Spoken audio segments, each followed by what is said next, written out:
আজকে নতুন একটা রেসিপি নিয়ে চলে এসেছি আপনাদের সামনে। আজকের রেসিপি হলো মিষ্টি কুমড়ো পুঁই শাক দিয়ে আর ছোটো নদীর চিংড়ি মাছ দিয়ে চচ্চড়ি। আর এই রেসিপিটা কিন্তু দারুণ লাগে সবারই, আশা করি খেতে। আর আমরাও ভীষণ ভালোবাসি। এই চচ্চড়ি হলে আর কিন্তু কোনো কিছুই লাগে না প্রয়োজন। দুপুরবেলা এক থালা ভাত খাওয়া যায় এই মিষ্টি কুমড়ো পুঁই শাক দিয়ে চিংড়ি মাছের চচ্চড়িটা। তো বন্ধুরা, এখানে আমি আগে থেকেই চিংড়ি মাছগুলো কেটে বেছে নিয়ে ধুয়ে টুয়ে নিয়েছি আর নুন হলুদ দিয়ে মেখে, আর এদিকে কিন্তু সরষের তেল কড়াইতে দিয়ে দিয়েছি। আর সুন্দরভাবে কিন্তু এবার একটু লাল লাল করে ভেজে নেব। মানে বেশিও আবার ভাজা যাবে না, না হলে কিন্তু চিংড়ি মাছের টেস্টটা লাগে না। এই দেখুন ভাজা হয়ে গেছে আর চিংড়ি মাছের গায়ের থেকে তেলটাও ছেড়ে দিয়েছে। চিংড়ি মাছ বেশি ভাজতে লাগে না, বেশি ভাজলে কিন্তু চিংড়ি মাছগুলো খাওয়ার সময় ছাবড়া ছাবড়া লাগে, ভালো লাগে না। আর এটা কিন্তু নদীর, মানে আমাদের এখানেই নদী আছে, নদীর চিংড়ি মাছ, দারুণ টেস্ট লাগে। দেখুন ভেজে নিয়েছি। আর এদিকে পুঁই শাক, আজকে বাজারে গিয়েছিলাম, পুঁই শাক মিষ্টি কুমড়ো অল্প নিয়ে আসছি, এগুলো কেটে নেব। সুন্দর করে কাটা বাছা হয়ে গেছে। আর এখানে একটা আলু দিয়েছি, একটা টমেটো দিয়েছি, কয়েকটা কাঁচা গোটা লঙ্কা দিয়ে দিয়েছি, আর পেঁয়াজও একটা কেটে নিয়েছি, পেঁয়াজ দেব। আর কাঁচা লঙ্কা, আদা, রসুন অল্প অল্প করে একটুখানি পেস্ট বানিয়ে নিয়েছি। আর এখানে দেখুন দুটো শুকনো লঙ্কা দিয়ে কিছুটা পাঁচফোড়ন দিয়ে ভালো করে লাল করে ভেজে নিয়ে এইখানে কিন্তু আমি যে পেঁয়াজ কেটে রেখেছিলাম, পেঁয়াজটা দিয়ে দিলাম। আর এই প্লেটের মধ্যে কিন্তু উচ্ছে মানে কেটে রেখেছি, উচ্ছেও ভাজা করব।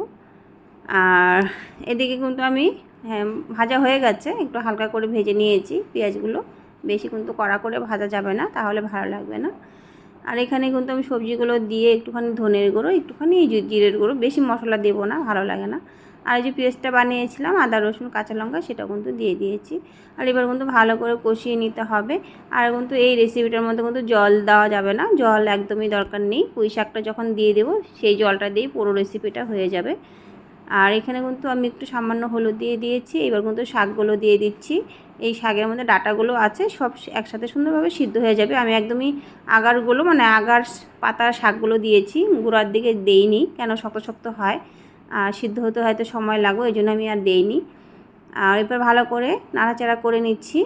দেখা যাচ্ছে এক কড়াই, কিন্তু নুন দেওয়ার পরে কিন্তু একদমই কমে যাবে, শাকগুলো সব মজে যাবে।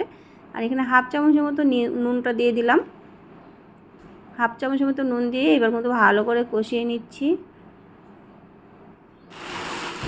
এবার আমি কিন্তু একটু ঢেকে দেবো 1 থেকে 2 মিনিটের জন্য, বেশি ঢাকা যাবে না, নাহলে মিষ্টি কুমড়োগুলো একদমই গলে যাবে।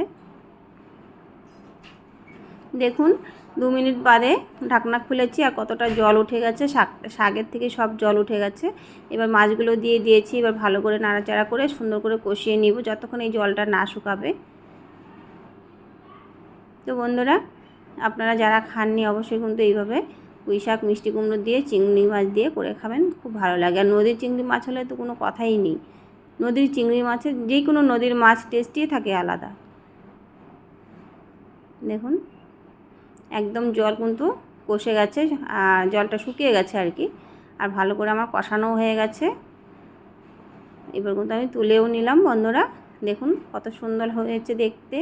বন্ধুরা, মিষ্টি কুমড়ো পুঁই শাক আর চিংড়ির রেসিপিটা চচ্চড়ির কেমন হয়েছে অবশ্যই বলবেন কমেন্ট করে।